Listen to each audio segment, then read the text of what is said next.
خبر شامل کرتے ہیں کمالیہ سے ہمارے نمائندہ عمران مغل کی رپورٹ کے مطابق کمالیہ مونسون کی پہلی بارش میں اقبال بازار کا بیوٹیفیکیشن منصوبہ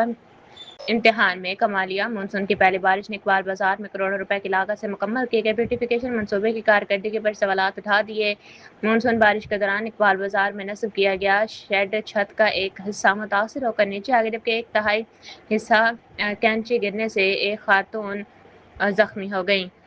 ریسکیو ذرائع کے مطابق زخمی خاتون کو فوری طور پر طبی امداد کے لیے ہسپتال منتقل کر دیا گیا۔ بارش کے باعث کئی مقامات پر انٹرلاک ٹائلیں اکھڑ گئیں اور نکاسی آب کے لیے قائم انڈر گراؤنڈ سیوریج سسٹم بھی مؤثر انداز میں کام نہ کر سکا، جس کے نتیجے میں بازار میں پانی جمع ہو گیا اور شہریوں اور دکانداروں کو مشکلات کا سامنا کرنا پڑا۔ اطلاع ملنے پر اسسٹنٹ کمشنر کمالیہ موقع پر پہنچی، صورتحال کا جائزہ لیا اور متعلقہ حکام کو فوری طور پر ضروری اقدامات اور نقصانات کے ازالے کی ہدایت جاری